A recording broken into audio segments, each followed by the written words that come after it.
You may have seen this video floating around the internet. You probably scrolled past it and even liked it without a second thought. But did you really comprehend what you just saw? There are multiple underlying themes and messages that this quick 6-second video is able to pack into the viewing experience. On YouTube, it is known as Alan Introduces Himself Fine Original, and for help with analysis, the man in the gray sweatshirt will be Guy, and Alan will be Alan, of course. But without further ado, I am No Third, your guide for the evening. Make sure to like, subscribe, hype, rate 5 stars, reblog, retweet, and whatever else YouTube will add in the future, and let's jump right into it. You gotta be fucking autistic to go out of your way to make a whole fucking MLA formatted essay. You realize we're not supposed to do that anymore.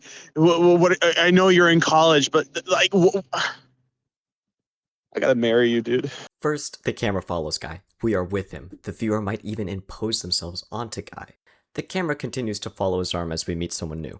As the two strangers interlock hands, Guy initiates with a simple, "Hey." The man introduces himself as Alan. "Hi, I'm Alan." Alan immediately states his name, opening up to the stranger. But this might not be the first time he is doing this. In the background, it's a kitchen. We see a stove, coffee maker, and sink. It's someone's house. If this is Alan's home, he is already allowing a stranger into it. If it is Guy's home, he is taking a risk at entering an unknown household. Either way, he's making himself vulnerable to Guy, opening himself up. Here, the viewer may also notice Alan's shirt. It is a plain black shirt with a large 9 3/4 graphic printed upon it. This also tells Guy and the viewer what Alan likes. Astute observers will make the connection to Harry Potter and the famous platform 9 3/4 used to get to Hogwarts School of Witchcraft and Wizardry. But I think there is a deeper meaning to this shirt that we will explore later. Alan, on 2 or 3 occasions, has opened himself up to Guy, allowing him into his world. Guy, on the other hand, he just wears a plain gray sweatshirt. It hints that he struggles to let people into his world. Maybe a scorned lover or a close friend's betrayal has caused him to construct these mental walls around himself. As he goes to shake Alan's hand, all of these thoughts could be rushing through his head. Maybe he should have just stayed home. But it's too late. His hand is already clasping Alan's. He attempts to connect to Alan using comedy, some observational humor to break the ice, or maybe it was to show that he has changed.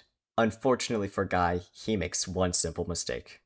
Adam's apple. The most common mistake when meeting someone new is not listening, and that is on full display in this motion picture. While Guy was thinking about everything he should have done differently, he doesn't catch Alan's actual name. He points to the apple that Alan is holding and says, Adam's apple. As I said, this would be some great observational humor and would also allow Guy to open up, if Adam was actually his name. Here, there is also a cut to a different scene. We take the perspective of Alan, and for the first time, we see Guy's face. We see that the strings on his sweatshirt are uneven. We see how casually he stands and talks. We see that he is human, like you, like me, and like most humans, he makes mistakes.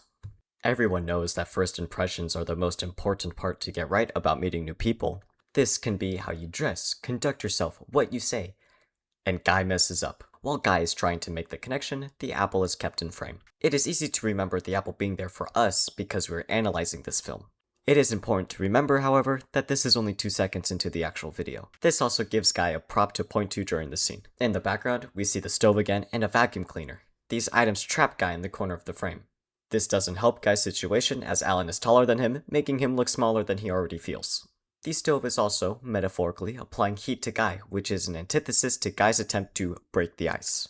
Alan retorts with a simple correction, saying, Alan. Here is also where we briefly switch back to Guy's perspective. Before Alan makes the correction, there is a short pause. Almost as if Alan is in disbelief that someone would already get his name wrong right after he introduced himself. After the correction is made, we switch back to Alan's perspective. Guy lets out a feeble before Alan fully explains himself. Alan continues with, My name's Alan. You misheard me. Here, that problem of Guy looking and feeling small is presented again. Even though he is now standing in front of the vacuum, the stove is still pushing him into the corner of the frame. That, mixed with the height that Alan has on Guy, only exemplifies the mistake that Guy made. Making a gaffe this simple can happen to anyone. Guy's in an undesirable situation with the whole world against him. Alan is also in frame this time. This was done to help the audience understand that Alan is still the one talking and to keep in the audience's mind that there is that height difference. During Alan's correction, he is waving the apple in front of Guy, almost taunting him with the object that caused the confusion and ensuing embarrassment. On top of the confusion, the rapid cuts in the video amplifies the chaotic feeling of the environment. The feelings that come with meeting someone new can be hard to put into words, but the director creatively uses a video's ability to cut to different perspectives to recreate this feeling in the audience. While watching this film for the first time, you may not have noticed that Guy slips up until Alan points it out. It may even take a second or third watch to fully understand what is happening. But with that final shot lingering on Guy while Alan corrects him, it makes the audience sit with Guy and his mistake. They both can fully reflect on the last 5 seconds as the camera keeps its current view on Guy for the rest of the illustration.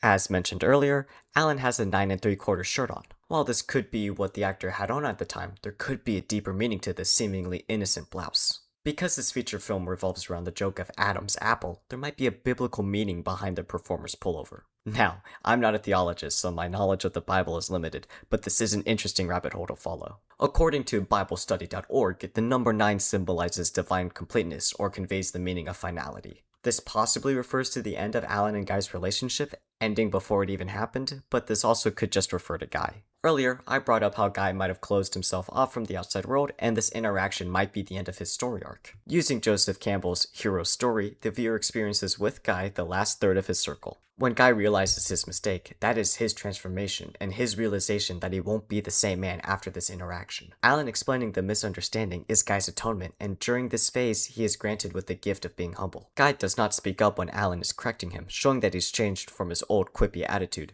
The 9 on Alan's shirt foretold this completion in Guy's journey before Guy made his first impression. That's only half of the story though, there's still that 3/4.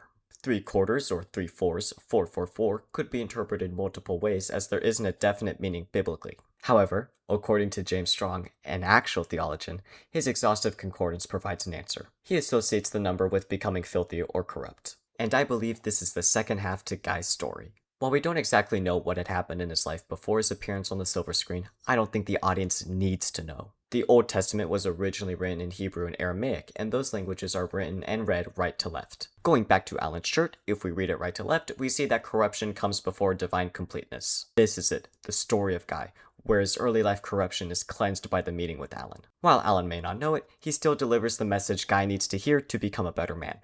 As I've displayed multiple times throughout this analysis, there are multiple hidden messages about the cleansing of man during this 6-second YouTube video. While you may have thought that I've taken this video too seriously, you're probably right. Like and subscribe. La la la la.